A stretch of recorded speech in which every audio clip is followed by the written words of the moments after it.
was the autumn of 2003 when the Southern Korean Police Department discovered a series of bodies all belonging to wealthy senior citizens. Their houses were broken into using a hammer, and their heads were bludgeoned using the same tool. However, what's most baffling about this scenario is the fact that whoever committed this crime didn't take any money from their victims, despite the fact that the scene looks just like a robbery homicide. This is a tale of a man driven by nothing but a sense of vengeance. It is a tale that involves a personal vendetta against a woman and the wealthy, a decapitation, and a very particular yellow raincoat.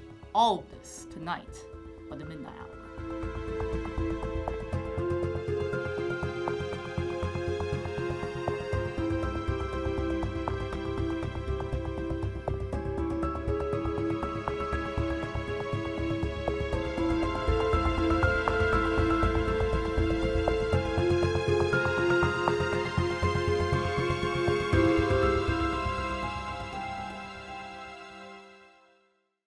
Welcome back to the Midnight Hour, a show where we examine the various murders, scandals, and other crimes across Asia. I'm your host, Ellen Pugh.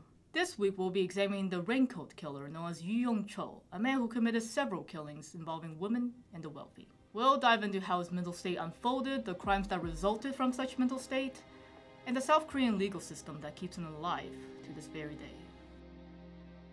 Chul was born on April 18, 1970, although not much is known about his early years. He was married in 1992 to someone identified as Miss Huang and had one son with her.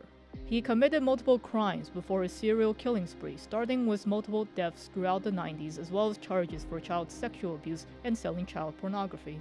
Following these charges, his wife divorced him while in prison. It was this divorce combined with the state of his life that inspired him to go on a murder spree beginning September 2003.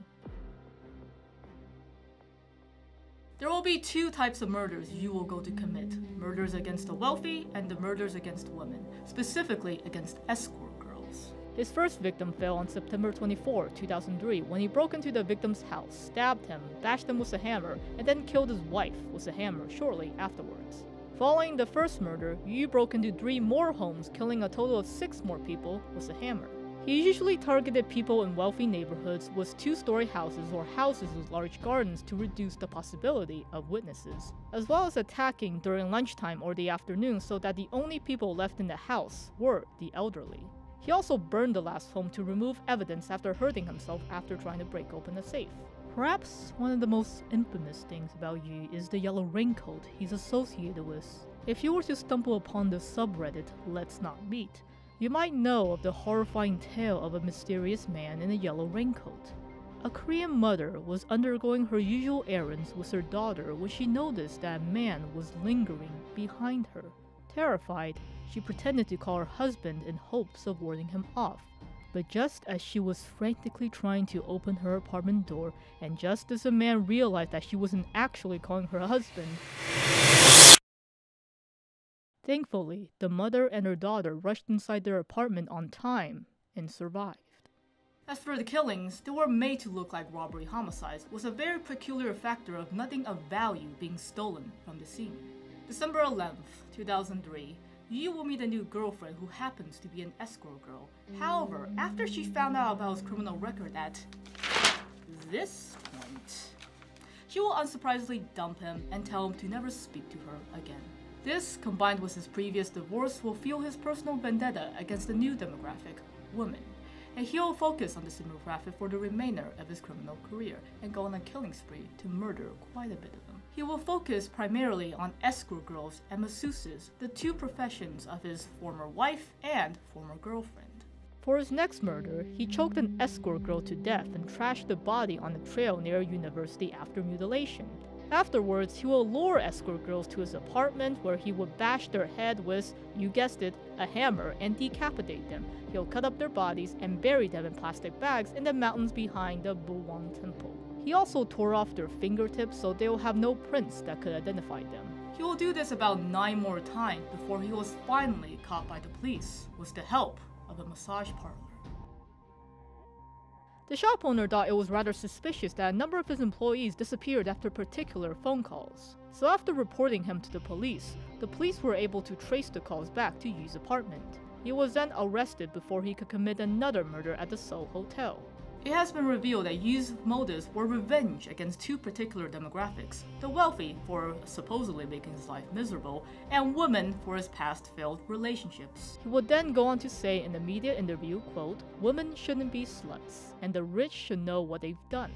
Although that exact translation can be disputed, as I've seen different translations of that particular statement, suffice to say his targets were clear and his mind is clearly twisted. According to a letter released by a journalist that was sent by Yu, perhaps the most chilling moment of all the killings was when his son called to ask him if he still had a code, unknowing that one of his victims lay dead on his apartment floor. After the killings, Yu confessed to a total of 21 murders and claimed that he even ate some of the victims' livers, though his cannibalism has never been confirmed to be objectively true. While the death penalty has not been carried out in South Korea since 1997, Yu was sentenced to capital punishment due to the extreme nature of his crimes. On his sentencing, the Seoul Central District Court said murders as many as 20 people are unprecedented in the nation and are a very serious crime. The death penalty is inevitable for Yu in light of the enormous pains inflicted on the families concerned and the entire society. Chul is still not hung, and he's still being detained in Seoul Detention Center to this very day.